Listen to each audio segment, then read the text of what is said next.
Öyle bir yer ki başkent Tokyo'nun Shinjuku bölgesinde devasa 3 boyutlu ekranlardan fırlayan kediler neon ışıklarıyla geceyi gündüze çevirirken sadece 2 saatlik bir tren yolculuğu uzaklıktaki Tohoku dağlarında asırlık ahşap evler derin bir sessizliğe gömülmüş durumda. Yıl 2026. Bir yanda gökyüzünde süzülen elektrikli uçan arabaları test eden mühendislerin hırsı, diğer yanda ise 1000 yıldır değişmeyen bir sükunetle çay seremonisi yapan ustaların sabrı. Burası dünyanın en doğusu. Burası güneşin sadece doğduğu değil, aynı zamanda modernizmin zirvesinde yorgun düştüğü topraklar, Japonya. Ancak bugün size sadece kartpostallardaki Fuji Dağı'nı ya da pembe kiraz çiçeklerini anlatmayacağım. Bugün Japonya'nın o ışıltılı vitrininin arkasına, görünmeyen, bazen hüzünlü, bazen de distopik bir bilim kurgu filmini andıran dünyasına gireceğiz. İnsanların derin yalnızlıklarını örtmek için saatlik aile kiraladığı, milyonlarca evin bedavaya verildiği halde alıcı bulamadığı, yalnız ölümlerin bir sektör haline geldiği bu toplumda insan ruhunun teknolojiyle nasıl çarpıştığını göreceğiz. Bu derin ve uzun yolculuğa çıkmadan önce kanalımızın büyümesi ve bu tür kapsamlı, araştırma odaklı belgesellerin devamı için abone ol butonuna dokunmanızı ve bildirimleri açmanızı rica ediyorum. Hazırsanız 122 milyonluk bu devasa ada ülkesinin bilinmeyen yüzüne 2026 Japonya'sına doğru yolculuğumuz başlıyor.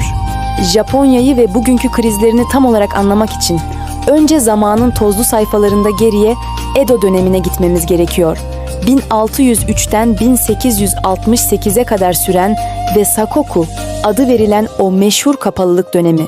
Tam 250 yıl boyunca Japonya dış dünyaya kapılarını tamamen kilitledi. Ne bir yabancı içeri girebiliyor ne de bir Japon dışarı çıkabiliyordu. Bu izolasyon Japonya'yı bir düdüklü tencere gibi kendi suyunda pişirdi. İşte bugün Japon toplumunda gördüğümüz o biz ve onlar ayrımı, sarsılmaz toplumsal disiplin ve kolektif hareket etme bilinci o kapalı kutu yıllarında filizlendi. Ancak 1868'de Meiji restorasyonu ile kapılar bir anda kırıldığında dünya şaşkına döndü. Samuraylar kılıçlarını bırakıp kravatlarını taktılar. Feodal bir tarım toplumu sadece 40 yıl içinde dünyanın en büyük endüstriyel güçlerinden birine dönüştü. Bu, dünya tarihindeki en hızlı ve en radikal modernleşme hamlesiydi. İkinci Dünya Savaşı'nın atom bombalarıyla gelen o korkunç yıkımından sonra ise dünya Japon mucizesi ne tanıklık etti. 1960'larda şirketler birer aile, çalışanlar ise kurumsal savaşçılar haline geldi. Şirketim için ölürüm mottosuyla sabahlayan milyonlar, Japonya'yı dünyanın en büyük ikinci ekonomisi yaptı. Ama her mucizenin bir bedeli vardı. 1990'larda patlayan ekonomik balonun ardından gelen kayıp 10 yıllar Japon ruhunda derin yaralar açtı. Bugün 2026 yılında geriye dönüp baktığımızda o hırslı kurumsal savaşçıların artık yaşlandığını, yorgun düştüğünü ve yerlerini dolduracak gençlerin ise bambaşka dünyalara kaçtığını görüyoruz. Japonya artık ordularla değil, bizzat zamanın kendisiyle savaşıyor. Şu an duyduğunuz bu derin sessizlik aslında Japonya'nın geleceğinin çığlığı olabilir. İstatistiklerin soğuk yüzü bize gerçeği tüm çıplaklığıyla söylüyor. 2026 itibarıyla Japonya'nın nüfusu 122 milyonun altına geriledi.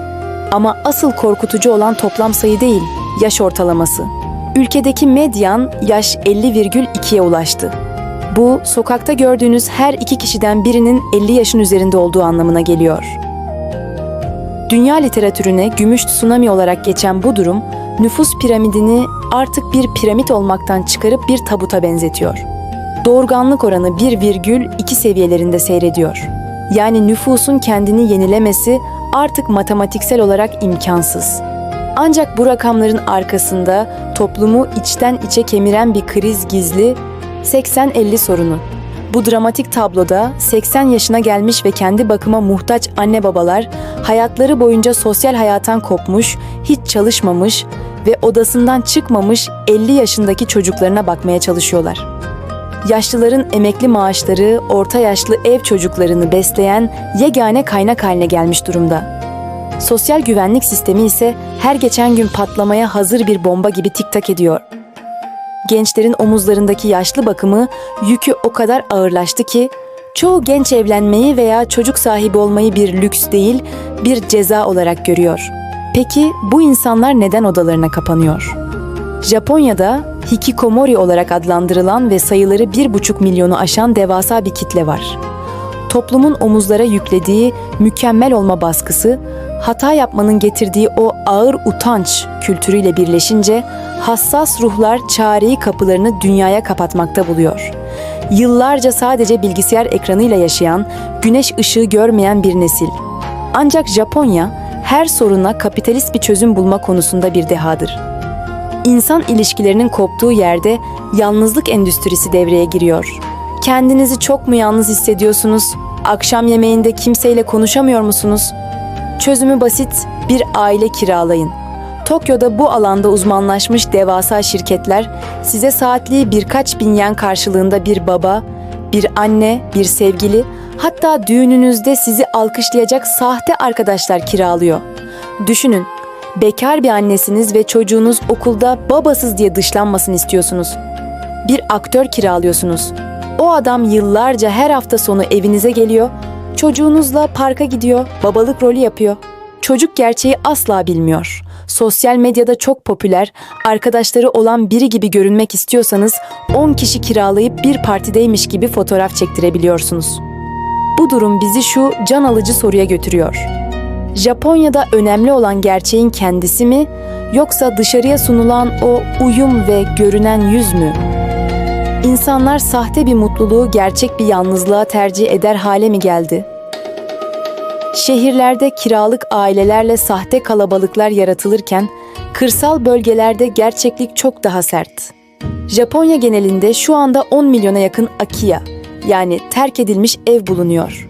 Bu evlerin çoğu, sahipleri öldüğü ve şehirdeki mirasçıları yüksek emlak vergilerinden veya evin bakım yükünden kaçmak için mirası reddettiği için kaderine terk edilmiş.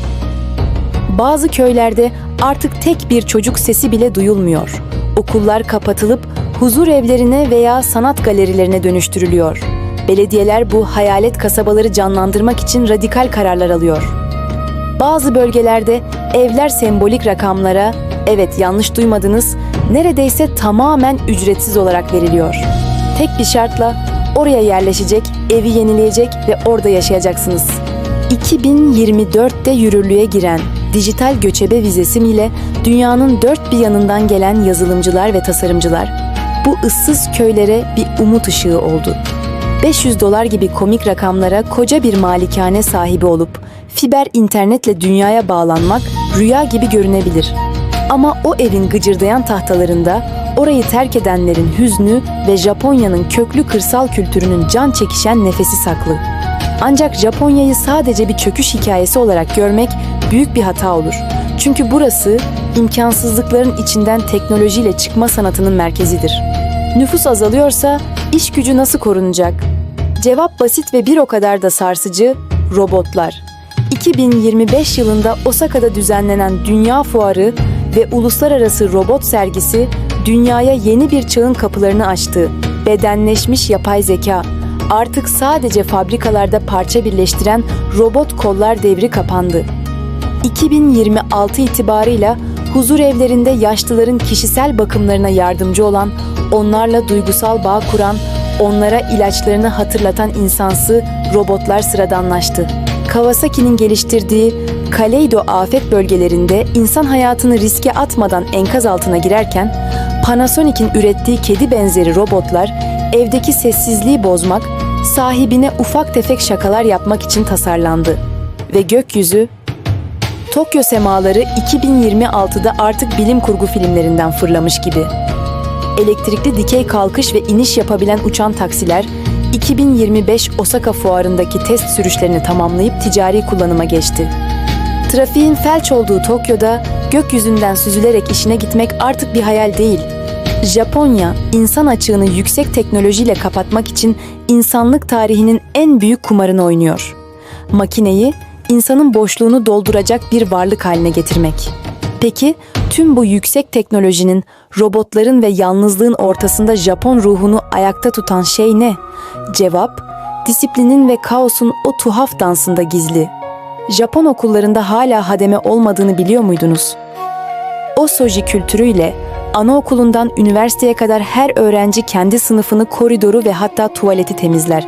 Bu bir bütçe kısıntısı değil, çocuklara alçak gönüllülüğü, toplumsal mülkiyete saygıyı ve kendi sorumluluğunu üstlenme bilincini aşılayan bir ahlak dersidir.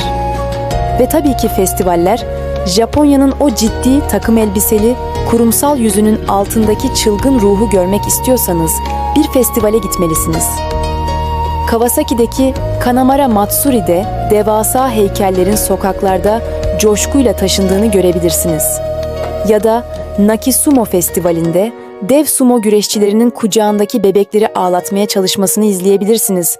Çünkü kadim bir inanca göre ağlayan bebek sağlıklı büyür ve kötü ruhları kovar.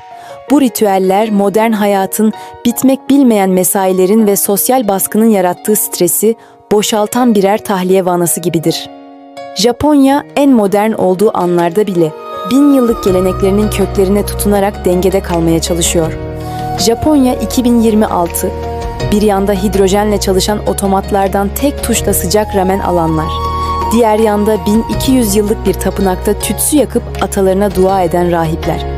Bir yanda yalnızlığını gizlemek için arkadaş kiralayan gençler, diğer yanda o gençlerin yalnızlığına çare olsun diye duygusal algoritmalar yazan mühendisler. Burası sadece bir ülke değil, modern dünyanın, gelişmiş ekonomilerin ve yaşlanan toplumların gelecekte karşılaşacağı sorunların önceden yaşandığı bir erken uyarı sistemi. Japonya'nın bugün yaşadığı demografik ve sosyal krizler aslında yarın tüm dünyanın kapısını çalacak olan sorunların birer yansıması. Onlar bu krizden teknolojiyle mi yoksa özlerine dönerek mi çıkacaklar? Bunu zaman gösterecek. Ancak kesin olan bir şey var.